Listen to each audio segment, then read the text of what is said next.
How are you feeling right now? Are you hungry? Maybe you weren't until you saw that English muffin go in the toaster. Or maybe you're angry. Angry that your spouse just won't put the clothes in the hamper. You leave your socks all over this house. Or maybe you're lonely. That one's really tough for most people to admit, including me. Or maybe you're tired. Do you realize how important it is to check in with yourself before you interact with your spouse?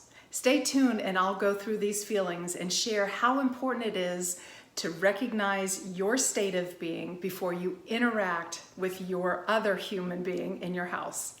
I want to give a special mention to Lance. Lance, thank you for subscribing to our channel and thank you for your continued support. Lance is a residential real estate investment coach with a focus on the foreclosure sector, helping to rehabilitate communities. If you want to be featured next time, subscribe, leave a thoughtful comment below with the hashtag #IamForYou, Intentional Marriages for You. The best thing to do is take a moment to halt. Halt in German means stop, but also the acronym of HALT means hungry, angry, lonely, and tired. And this is a good reminder when you're not feeling your best to remember, am I hungry or hangry? We might as well just combine the first two, right? I'm in love. I'm having a relationship with my pizza. Let me describe how all four of those feelings really impact your brain, which therefore impacts how you interact with your spouse. We're all familiar with what happens when we get hungry. Our blood sugar drops, mood swings begin. For me in particular, I get a headache, and forbid that Russ walks in when I'm at that stage and he's simply just asking me how my day was, but I end up biting his head off. When we get hungry, it generates certain chemicals that prevent serotonin from being made, which is the feel-good chemical. So there is a scientific reason why you don't feel good. And it's best that you eat before you interact with your spouse. Now, being angry is not a feeling I'd like to admit to, and I find the best place to know how I'm doing is in traffic. Have you ever found that? You feel angry during traffic because you feel safe. You always win the argument.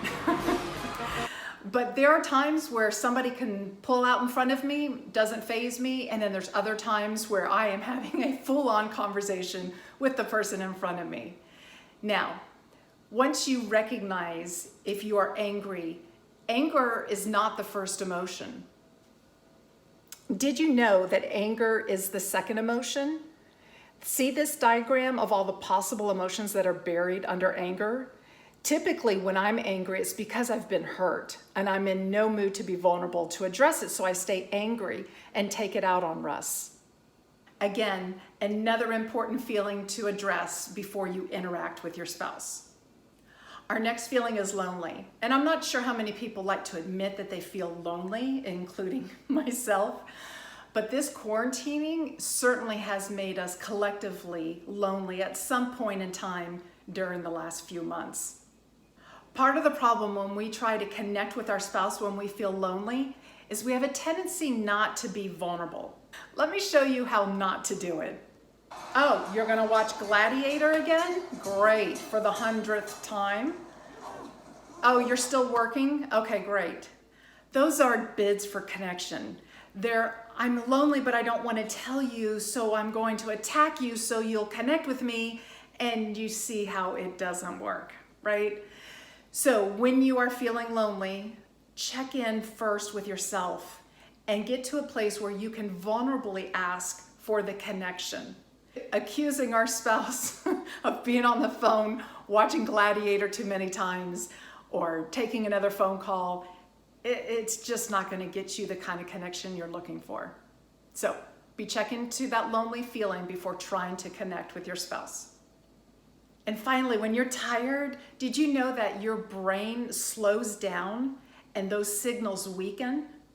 I mean, it's no wonder that we have a hard time interacting with our spouse.